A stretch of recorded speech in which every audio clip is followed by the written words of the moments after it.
Ladies and gentlemen, welcome back. This is JayDamage. I'm back again with another video. This time I won't be doing no talking. We're gonna go straight into doing a reaction. Today we will be reacting to 3 different videos. The first video is by Meat Canyon. This is actually an old video. This video is called That Boy Ain't Right. It's basically like a cartoon parody of Hank Hill. I've seen most of Meat Canyon's videos, but ironically this is one that I've never saw, so I thought that would be interesting to react to. The second one will be by Morbid Melon. It's about LeBron James hiding after the Diddy scandal. Obviously this isn't real. Most of those are allegations, and this is just a funny cartoon to react to. And the last thing I'll be reacting to is the YC Entertainment is 2 True Horror Stories animated. So if you guys are ready to go ahead and get into this video, go ahead and hit like, comment, subscribe, hit that notification bell, and let's go ahead and jump right into it. Let's go, y'all. God damn it, Bobby, what did I tell you about putting your in the vacuum cleaner? I don't know, Dad. Listen, son, I know the temptation of getting sucked by a Dyson vacuum cleaner is appealing, but you can't be doing that to such fine craftsmanship. Bruh, what? What? That boy ain't right. God, Bobby, what did I tell you about putting Peter Pan peanut butter all over your and have an old ladybird lick it off? Well, I don't know, Dad. Listen, son, I know the temptation. If you ever seen King of the Hill, which is a classic show, like when I was a kid in the early 2000s or the late 90s, that's when like King of the Hill was like, if you didn't have cable like that, if you really had like basic TV, this was like a real popular TV show. And a lot of things that he's saying that they being funny with, these is kind of like, I guess, paraphrasing the things that he used to say and do in the show. So let's go. At putting chunky peanut butter on your boys and having an eager hound dog try to lick it off is appealing, but you can't be doing that or people will think you like dogs a little too much. That boy ain't right. God, Bobby, what did I tell you about messing with your T cells and embryonic fusion? What? I don't know, Dad. Listen, son, becoming an omnipotent being capable of destroying worlds seems nice and fun now, but when you're older, people will say, hey, there goes that kid who tried to destroy the planet. Now, do you really want that, boy? I don't know.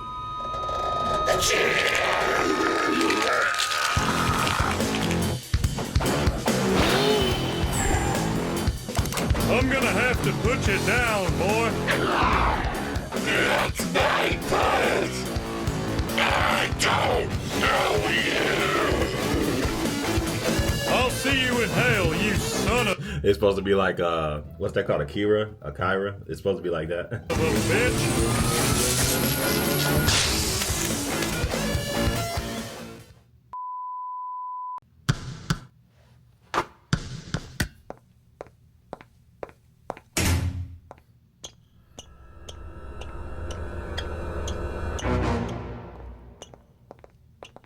So you trash now? Trash? Man, I'm LeBron James. See what them Diddy parties did to you? Man, you haven't been the same since. Anybody want to go against that? All right, remember, ladies, you get to keep them all night. Anybody? Going once, going twice. Y'all ain't never had to do LeBron's hairline like that. Go on, man. Sold to Sean Diddy Combs back there, all the way in the back. You see him? What you want to do, play me in the game of basketball? Oh, you gonna be playing with balls, all right? Yo, And I got pause. this good made outfit I want Yo, come on, man. Pause, man. Oh my God. you to wear. Nah, Diddy, that ain't funny, Diddy. Oh, I like to see you up there scraping and squirming, Daddy. Beyonce ain't save you this time, nigga. You mine. You know what kind of night it's gonna be? Freak off. Listen, man, that ain't affecting me, man. I still got it. I just need a little break for personal reasons, man. Man, my wrist hurt on that one. Wrist hurt? Nigga, your ass hurt. Nasty nigga. Start to like it a little bit, huh? Man, they don't respect us like they used to no more, man. Look at us.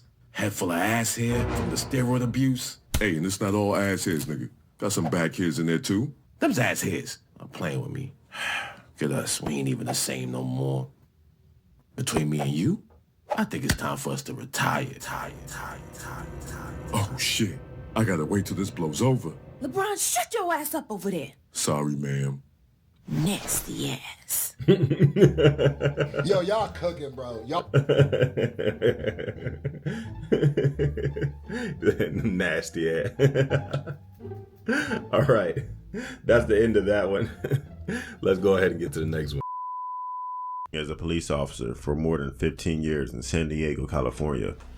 More specifically, I was a police canine holder.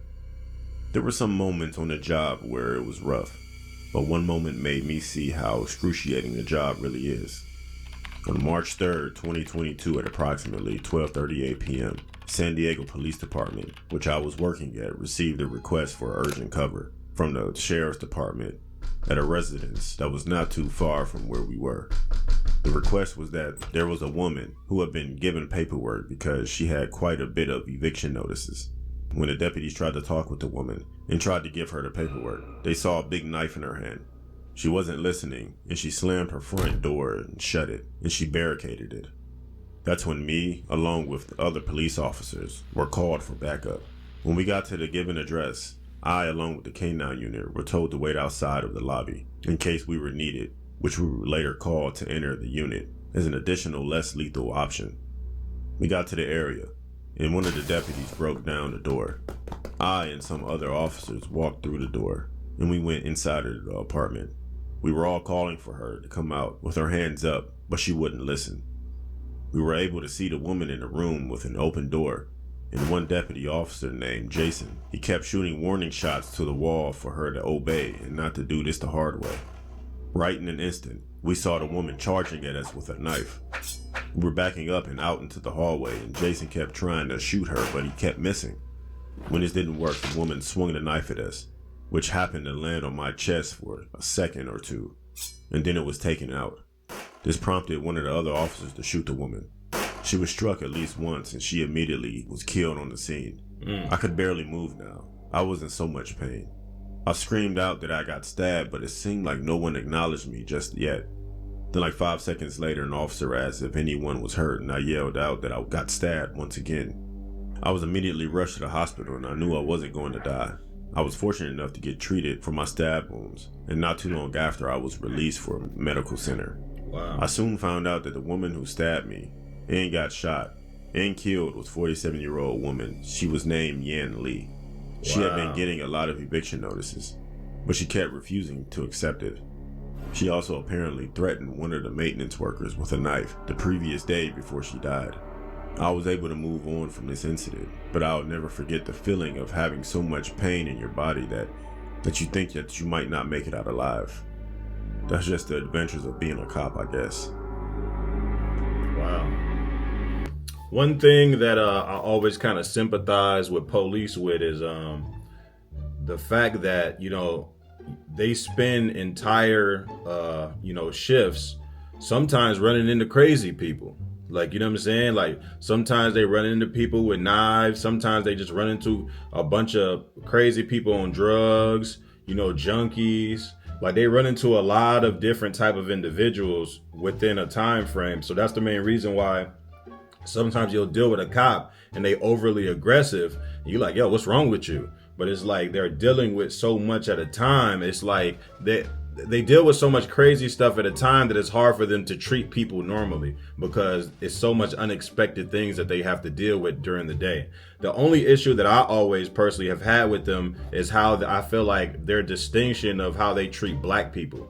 Like, that's really always been my issue because majority of black people aren't even on the bull that they think. It's just that a lot of times people are seeing the media and they see a small majority of black people acting a fool, and for some reason the entire race has to pay for this small group of black people doing wrong.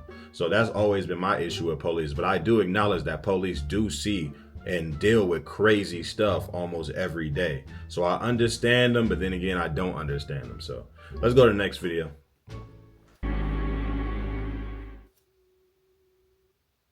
This chilling true story happened to my sister 5 years ago. Back then, we were both quite paranoid and gullible little kids and had no idea about the world's real dangers. But thanks to the safety of our town, we never really had to experience anything genuinely scary. It didn't really have a huge population back then. Everyone knew each other in the neighborhoods, and the atmosphere was peaceful and worry-free. There were no robberies, no illegal activities, no problems whatsoever as far as I was concerned. That's why this event shook me completely. My sister and one of her former best friends, who I'll be calling Becky, were going for a walk with my dog on their usual route. It was getting really late. The street lamps were pretty much the only thing illuminating the dark street, and our dog was feeling very thirsty, so they decided to take a shortcut back to our house. This particular shortcut went through dense trees and bushes, and of course, it had to pass by the cemetery. We were always cautious about taking this path, because it was very slippery after rain. But, as this happened during summer, there was no cause for concern. Our dog never likes to stay behind others, so this time she charged forward, and my sister and her friend had to pick up the pace to keep up. As they were getting closer to the end of the shortcut, the cemetery became more visible and more visible. Becky looked around and noticed something very strange which made her stop in her tracks. A woman in a white dress was sitting on her knees in front of a grave. Becky tapped my sister on her shoulder and pointed her finger towards the woman. Now they both stopped to look, but weirdly enough, my dog just wanted to continue walking.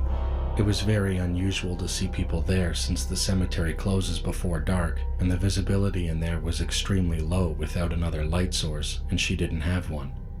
As cautious and silly kids, they continued to stare, but eventually, as nothing happened, they continued walking, finally reaching the end of the path. Becky looked at the lady just one more time, and to her horror, she was standing and seemed to be staring off into the distance. She once again warned my sister about what she was seeing, and they both stopped to watch the woman again. My dog seemed to be unbothered, so she just sat down and waited for them to start walking again. Minutes passed and nothing happened, but they were scared to move. My sister eventually had enough, looked away, and whistled to our dog to stand up and begin walking. Just then, the woman turned around, broke out of the cemetery, and started running towards them at an insane speed. This is where I come into the story. Both of our parents were asleep by then. I had stayed up to play video games and to make sure everyone would arrive okay. While running, my sister calls me. Open the front door now and wake up Mom and Dad. What? What happened? There's a woman chasing us. What? I think we lost her, but... I immediately rushed to our parents' room and woke them up, told them everything, and opened the front gate. I put on my slippers and ran outside to see where they could be. Man. I thankfully saw them in the distance. They were... Somebody chasing you that hard, trust me, you ain't gonna be able to pick up the phone. You're just gonna be running. So that person must not have even been chasing them that hard, because ain't no way you're gonna be running and getting on the phone and dialing and all that at the same time. Okay. We all went inside and talked things through. My dad took Becky back to her house while my sister told me and my mom everything. There was a lot of scolding after that, but it was totally fair. She said that after the lady began the pursuit, they all ran as fast as they could, trying not to stumble on anything. Becky was able to look back at the woman and see her move clearly when she was under the street lamps. She said she ran so unnaturally and never stumbled once, even though she was supposedly in heels. And the white dress didn't have any stains. It was completely clean. Nothing made sense about her. But the freakiest thing of all was that our dog, who acts extremely aggressively against any kind of threats due to accidents with other dogs in the past, never barked, growled, or seemingly saw her at all. To this day, I have no idea if this was something related to the supernatural. Nothing else happened after this occurrence, but my sister sometimes still has nightmares about her encounter with this woman. Sometimes the woman even catches up to her, but she always wakes up before what happens next.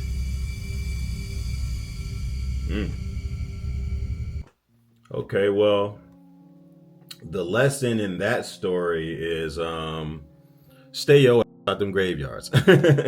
Well, I want to tell y'all a quick story. A long time ago when I was a kid, out here in South Bend, Indiana, there's this graveyard on the north side, kind of on the west side, but on the north side. So I used to live on this street called LaPorte Street in South Bend, Indiana. And literally I used to live right across the street from a graveyard. When I was a kid, we used to ride these real big bikes called 10 speeds in the 90s. And I never forget, me and my brother, we finally had just learned how to ride our bikes. I probably was like, I had to be like 9 or 10, and it was very hard to learn how to drive these real big bikes. And I never forget, one day, me and my brother, we decided to drive through the graveyard. And the crazy thing about it, I was never scared of a graveyard when I was a kid. It never, like, I seen movies, but it never scared me to ride through it. So I used to ride through the graveyard, me and my brothers, and I never forget, we rode through the graveyard probably about a good 10 times. No problems, no issues, no nothing. It was just normal. We never bothered no graves or anything. But for some reason, one day when we went to ride through those graveyard, it was this white van. I don't know if this was a person who worked there or anything, but this van just started pursuing us hard. And when I say hard, I mean, like, it looked like they was trying to come run us over. And I mind you, the graveyard has like a, because you know you can drive through a graveyard, so it has like these roads in the graveyard. And I mind you, these roads is real crazy. There's a lot of twists and turns in them. So if you was to chase somebody, you got to really be swerving and trying to catch somebody. So as we're driving through, we're almost like towards the end of the graveyard. We're thinking this dude is about to stop pursuing us, because I mind you, to leave the area that we drive into the graveyard with our bikes. It's real small. You're not driving a car through there. But this dude is still pursuing us. So I'm thinking to myself, like, is he about to try to crash the gate to get to us? Like, and I'll never forget, we riding through the graveyard so we can get back to the alley and drive back home. As soon as we finally get to the end, he drives all the way up to the edge of the gate and just stops. And I'll never forget seeing that white van, and I couldn't even see nobody in the van. I couldn't even see if it was people in there or nobody in there. I can just remember this van pursuing us. And ever since then, ever since that day, I never played with graveyards. I don't go to them if I don't need to. I don't, like, that situation scared me so much as a kid. I just never played with graveyards, period. So the lesson in that story is, yo, don't be playing in no graveyards. If you go there, you know, pay respects to your family members or anything, but don't even risk these type of games, because it's a lot of little crazy stuff. And then you don't want to be playing with the supernatural, unnatural things going on in the world, like ghouls, ghosts, and things of that nature. At the end of the day, stay close to God and stay out the way of any type of evilness. If y'all enjoyed this video, go ahead and hit like, comment, subscribe, hit that notification bell, and I shall see y'all in the next video. But those 3 videos is interesting, and we will be reacting to some more. So I'll see y'all in the next video. Peace.